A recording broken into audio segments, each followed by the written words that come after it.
Okay. तर बघा, the song of songs या धड्याचं इंग्लिश वर्कशॉप बघतो आपण. क्वेश्चन फर्स्ट आहे, frame your on sentence by using words or phrases. ठीक आहे, खाली काही शब्द दिले, त्या शब्दांचा वापर करून आपल्याला वाक्य तयार करायची आहेत. पहिला आहे शब्द वंडरफुल, त्याचं वाक्य बघा, द आयडिया इज वंडरफुल. दुसरा शब्द आहे superb, all the pictures in Ajanta caves were superb. तिसरा शब्द आहे very well, he played very well.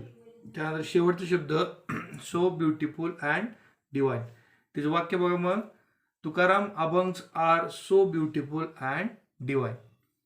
From the story make a list of words related with music. ठीक आहे, तर आपल्याला कथेमधून काय करायचं आहे, संगीताशी संबंधित असलेले शब्द लिहायचे आहेत.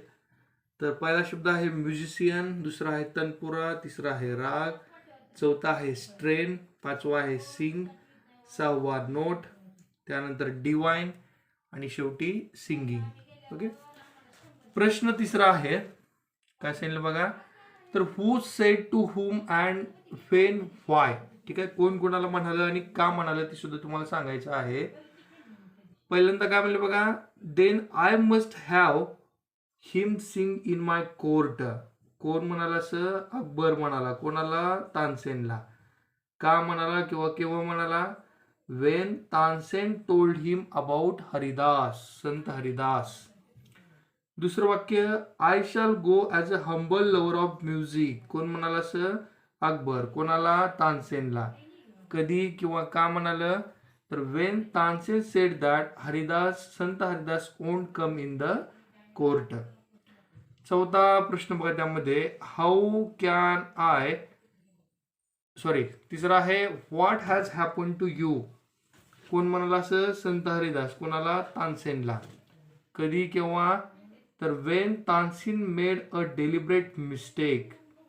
चौथा काय बघा मग, how can I expect my music to be so beautiful and divine. कोण म्हणाला असं, तानसेन. कोणाला, अकबरला. किंवा तर when Akbar ask him to why he could not sing a like his guru. ठीक आहे. चौथा प्रश्न आहे, ग्रामरशी रिलेटेड आहे. आपण आधी पाहिलेला आहे टाइप्स ऑफ सेंटेन्समध्ये, फक्त जोड्या जुळवायचे आपल्याला. Match the sentence with their type. ठीक आहे, तर ए मध्ये सेंटेन्स दिले, तर बी मध्ये त्यांचे टाईप दिलेले आहे कॉलममध्ये. ठीक आहे, तर पहिला आहे what has happen to you. शेवटी प्रश्नचिन्ह दिलेलं आहे बघा. प्रश्नचिन्ह आलं म्हणजे ते वाक्य कसं असणार आहे, इंटरोगेटिव्ह. ओके, त्यामुळं उत्तर पहिल्याचं बी येईल. I am long pass the age for singing. Okay, full stop आला वाक्य शेवटी आणि वाक्यामध्ये कर्त्याचा वापर केलेला आहे. ठीक आहे, तर हे स्टेटमेंट आहे, होकारार्थी असरेटिव्ह स्टेटमेंट आहे. तिसरं आहे, दुसऱ्याचं त्यामुळं सी होईल उत्तर. तिसरा वंडरफुल, शेवटी उद्गाराचे चिन्ह दिले म्हणजे हे झालं एक्सक्लेमेटरी, त्यामुळे तिसऱ्याचा योग्य पर्याय ए आहे. चौथं नो नॉट इवन देन.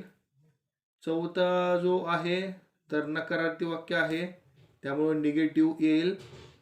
त्यामुळे चौथ्याचं उत्तर ई येणार आहे.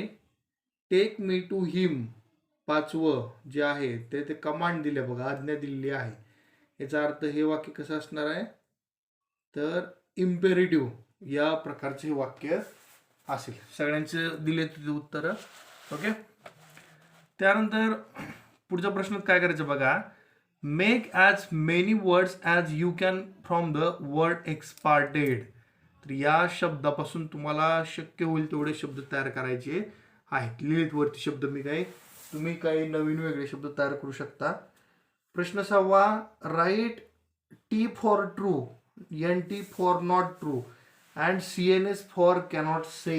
ठीक आहे, तर पुढे काही वाक्य दिले त्याबद्दल तुमचं मत व्यक्त करायचं आहे, ट्रू, नॉट ट्रू किंवा कॅनॉट से.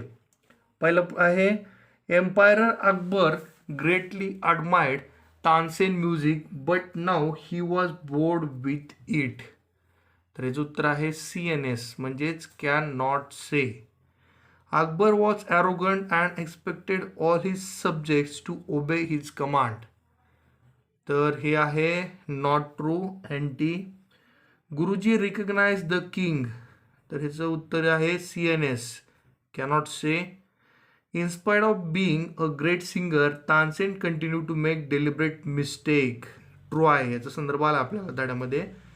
आणि शेवटी any effort dedicated to God turns to be the best, तर हे सुद्धा ट्रू आहे.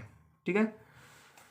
त्यानंतर प्रश्न 7वा काय दिला बघा मग, discuss and write briefly. Okay, पहिला प्रश्न, what would happen if the empire Akbar would summon Sant Haridas, तर त्याचं उत्तर काय बघा, if Akbar had समॉन Sant Haridas to his court Sant Haridas would not have obeyed it.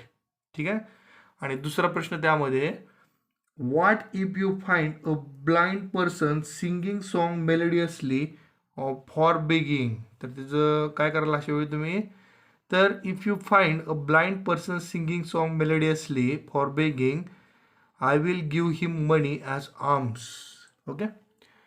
Question 8 जो आहे त्यामध्ये आपण थोडा ग्रामरचा भाग बघणार आहोत, तो मी स्किप करतोय, उद्याच्या तासासाठी ठेवूया, डायरेक्ट पुढे जाऊया आपण.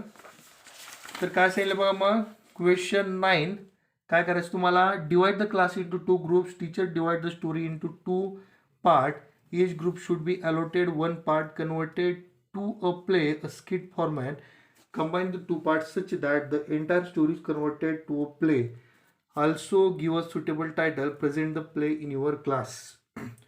वर्गाचं 2 भागात रूपांतर करायचं आहे आणि हे जे आपण कथानक पाहिलं आता, तर त्याची निर्मिती करायची आहे आणि दोन्ही गटाला पुन्हा एकत्र आणून ते सादरीकरण करायचं आहे. प्रश्न 10वा, 9वा काय प्रश्न लिहायची गरज नाही. 10वा बघा मग, search on internet the information about Tansen and any 2 great artists musician with the help of following points. ठीक आहे. तर माहिती मिळवायची तानसेन याशिवाय आणखीन 2 महान कलाकाराबद्दल किंवा संगीतकारांबद्दल.